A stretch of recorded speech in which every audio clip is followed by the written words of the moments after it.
বছরের পর বছর ধরে বাংলাদেশের ফুটবল লিগে বিদেশিরা দাপট দেখিয়ে গেছে এবং টপ স্কোরারের যে তালিকা ওপরের দিকটাতে সব বিদেশিরাই থাকতো এবং দেশি স্ট্রাইকাররা তারা আসলে প্লেইং ইলেভেনে খেলার সুযোগই পেত না, কারণ ক্লাবগুলো সব বিদেশি স্ট্রাইকারদের এনে তাদেরকে খেলিয়ে তাদেরকে দিয়ে আসলে রেজাল্ট আদায় করে নেওয়ার চেষ্টা করতো, যার ফলে বাংলাদেশ জাতীয় দল ক্ষতিগ্রস্ত হয়েছে এবং যার প্রমাণ হচ্ছে টানা 5টা সাফ চ্যাম্পিয়নশিপের গ্রুপ পর্ব থেকে বাংলাদেশকে বিদায় নিতে হয়েছে এবং বাংলাদেশ দীর্ঘদিন ধরে আসলে গোল খরায় ভুগেছে, অর্থাৎ স্ট্রাইকারের অভাব, স্ট্রাইকার খুঁজে পাওয়া যাচ্ছে না, সেটা শেষমেশ কাটতে শুরু করে এবং বাংলাদেশ টানা 5টা আসরে ব্যর্থ হওয়ার পর 2023 সালের সাফ চ্যাম্পিয়নশিপে অবশেষে গ্রুপ পর্বের বাধা পেরিয়ে সেমিফাইনালে খেলতে সমর্থ হয়।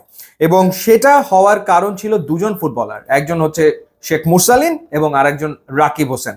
এই দুজনই ওই টুর্নামেন্টে দুটো দুটো করে গোল করেছিল মালদ্বীপের বিপক্ষে, ভুটানের বিপক্ষে, যার কারণে বাংলাদেশ সেমিফাইনালে চলে যায় মালদ্বীপ ভুটানের কে হারিয়ে, এবং তারপর তারা সেমিফাইনালে কুয়েতের বিপক্ষে খেলেছিল এবং সেই ম্যাচটাতে বাংলাদেশ আসলে ভালোই খেলেছিল, খারাপ খেলেনি।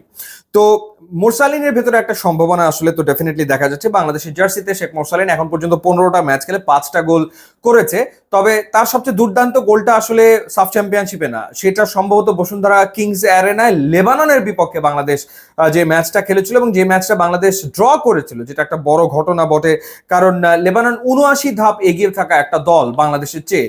তো সেই ম্যাচে মোরসালিন যে গোলটা করেছিল ওটা মোরসালিনের ক্যারিয়ারের সেরা গোল এখন অব্দি। তো 5টা গোল সে করেছে বাংলাদেশের জার্সিতে। পক্ষান্তরে রাকিবের কথা যদি বলি, রাকিব ম্যাচ খেলেছে আসলে অনেক বেশি মোরসালিনের তুলনায়, 41 ম্যাচ খেলেছে এবং তার গোলের সংখ্যা হচ্ছে 4, যার ভেতরে সাব চ্যাম্পিয়নশিপে তার গোল দুটো খুবই গুরুত্বপূর্ণ আসলে ছিল। সো এই দুজনকে নিয়ে আসলে বাংলাদেশের ফুটবল ফ্যানরা তো ধীরে ধীরে আশাবাদী হয়ে উঠছে যে এই দুজনের পক্ষে আসলে গোল করাটা সম্ভব এবং তারা যথেষ্ট রকম কুইক ফিনিশার এবং তাদের ভালো গতি আসলে রয়েছে। প্রবলেম হচ্ছে সাপ্লাই তো পায় না, বাংলাদেশের ফরওয়ার্ডরা তো সাপ্লাই পায় না, তারা গোল করবে আসলে কেমন করে? বাংলাদেশ বেশিরভাগ ম্যাচে তো ডিফেন্স করতে করতে করতে করতে সময় পার করে ফেলে এবং ডিফেন্স করতে গিয়ে তারা গোল হজম করে, তারপরে কাউন্টার অ্যাটাকে যাওয়ার চেষ্টা করে, সেটাও আসলে হয় না। তো এবার যেহেতু হামজা চৌধুরী আসছেন এবং একই সাথে যেটা আমরা যতটুকু শুনতে পাচ্ছি ফাহমিদুল খেলবেন ফরওয়ার্ডে, 18 বছর বয়সী ইতালি প্রবাসী ফুটবলার, যার গতি ভীষণ রকম এবং তার গতির কারণে কাবরেরা তাকে খেলানোর মোটামুটি সিদ্ধান্ত নিয়ে ফেলেছেন এমনটাই বলা যায়। তো সেই জায়গাটাতে এই যে ট্রায়োটা তৈরি হবে, অর্থাৎ রাকিব, মোরসালিন এবং ফাহমিদুল, এবং তাদের বলের যোগানটা যদি আসে হামজা চৌধুরীর থেকে এবং সেটা যদি ফ্রিকোয়েন্টলি আসতে থাকে ম্যাচে, তাহলে আমরা একটু তো আশাবাদী হতেই পারি যে গোল খরা এবার কাটুক, বাংলাদেশ এবার আসলে গোল করুক এবং অ্যাটাকিং ফুটবলটা আমরা খেলতে পারি ভারতের বিপক্ষে, সেই চাওয়াটা ডেফিনেটলি থাকবে। তো একটা সম্ভাবনা ডেফিনেটলি আমরা দেখতে পাচ্ছি, একটা নতুনত্ব, মানে এরকম ট্রায়ো অ্যাটাকিং থার্ডে বাংলাদেশের একটা ট্রায়ো তৈরি হচ্ছে এবং বল যোগানের দায়িত্বটা হামজার। তো সেটা ডেফিনেটলি একটা নতুন শুরু বাংলাদেশের ফুটবলে।